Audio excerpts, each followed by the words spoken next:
What's up, guys? This is JC from Card Valor, back again with another deck profile. Last week's was Vanadium, so it's Synchro. Today is another Synchro deck, and it's Adventure Synchron. So I've been toying around with this for like a day and a half now, and I find it really fun to play. I mean, fun for me to play, not fun for your opponent, for my opponents. So I know basically eventually this will get reworked because a certain very fun dragon effect is in this deck. So, and that by all means, it's just this card right here, right? Heart of Dragon Archfiend King Calamity is a card. So, anyway, let's go ahead and begin this deck profile. We're gonna start with our monsters. So we have 3 copies of Revolution Synchron.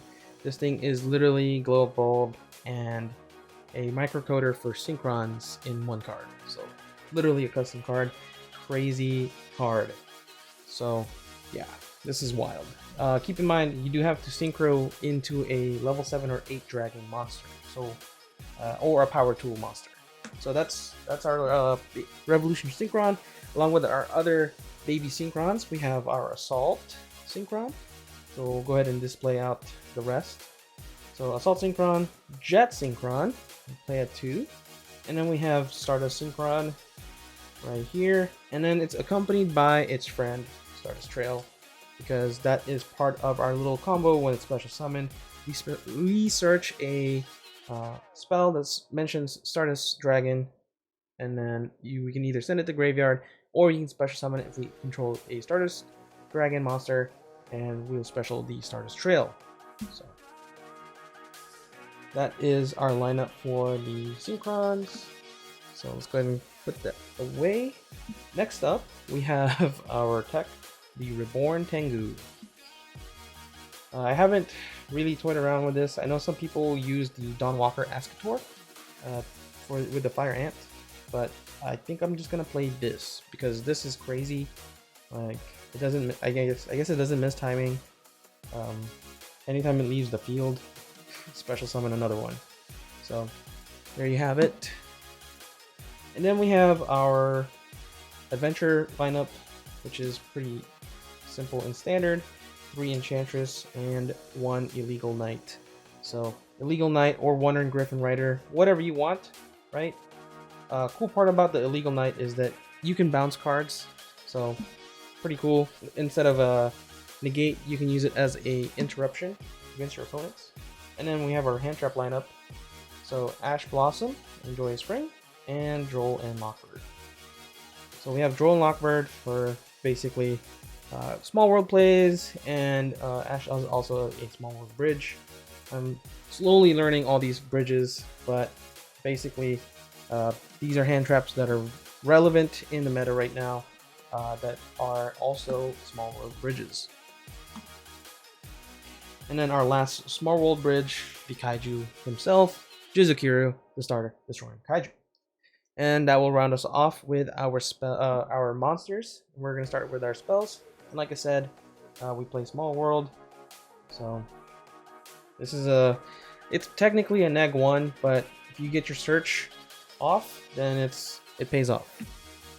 And then we have our Rite of Aramesir for our spells for the adventure lineup, along with the Draco back and the Faithful Adventure. So this is pretty standard. Later this weekend, stay tuned for a combo tutorial that will include Rite of Aramesir and Rev Synchron. And then we have our Synchro Overtake. So basically, this will let us reveal a extra deck monster that has Jet Synchron in it, and we can special summon Jet Synchron from our deck.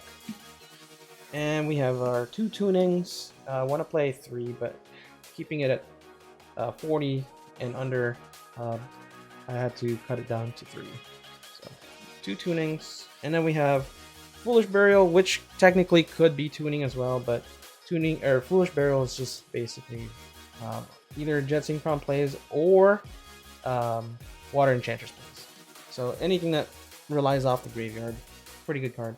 I don't have to explain Foolish Burial. I don't know what I'm doing. And then Stardust Elimination, the brick of the deck. So this will get our Stardust Trail basically. And then we have the 2 field spells that we will utilize with our AFD. So Synchro World, if you haven't read it, every time you synchro summon a monster, place 2. Actually, no. Anytime someone synchro summons, I can place 2 signal counters on this card. And the relevant effect here is the 4 counter effect, and we can basically increase or decrease the level 1 of a 1 face-up monster I control by 1. So now there are other ones like a 7 counters, special summon 1 tuner from the graveyard. So that could come up, and then 10, you can special summon a synchro monster from the graveyard, which is insane. And then you guys know what this does. Can't activate spells as long as you have a spellcaster. Alright, now we have our extra deck, and we're gonna start us off with our lowest monster in the extra deck, and that's Herald of the Arclight. Macrocosmos on legs and a free negate. We have Jet Warrior. So Jet Warrior is the Jet Synchron target for our Synchro Overtake. So there you have it. Total 5. And then we have TG Hyper Librarian. Pot of Greed on legs, I guess, every time you Synchro summon. And we have Junk Speeder. This is going to allow us to play all of our baby Synchrons. And then Excel Synchron. This is what you would get yourself into potentially a Bestial Dispatcher by dumping a level 4 Stardust Synchron, make it level 9, and the Stardust Trails token, which is a level 1 dragon. And that's all you really need for a Bestial Dispatcher. And then we have our AFD, which will search and gain us life points with Secret Village of the Spellcasters. And then we have our Cyframe Lord Omega.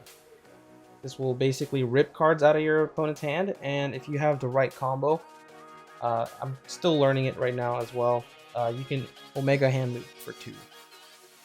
And then our Stardust package, I do play the the Excel Synchro Stardust and the Stardust Dragon itself. I feel like if you were to go both ways, you wouldn't go wrong. And if you wanted to fit in more synchros, you can. And then here's another flex spot. Scarlet Red Dragon Archfiend. So if you're not able to gain life points in time with the AFD, you can also go into the copy of Scarlet Red Dragon Archfiend and burn your opponent for time. Yeah. And then our 2 level 10s, Bestial Dispatcher and Baron de Fleur. And our level 12s, we have our Luluwa Lilith and our Hot Red Dragon Archfiend King Calamity, and these are all basically bridging together with Crimson Dragon. So Crimson Dragon, tag Luluwa Lilith out, well, Hot Red Dragon Archfiend King Calamity will get tagged in by targeting the Luluwa Lilith with Crimson Dragon's effect. So also, Crimson Dragon will search your Synchro World. Alright guys, that was the last bit of this video. I hope you guys enjoyed this video. I'm going to be wanting to upload like 2 videos a week, so stay tuned for more later this week. So hopefully I can stay on the schedule and not leave you guys hanging like I usually do. So I'm very sorry I've been doing that. I've been really busy with work and school. So, but anyway, I'm rambling on.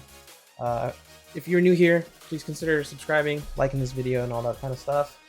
And I'll see you guys later, people, and peace.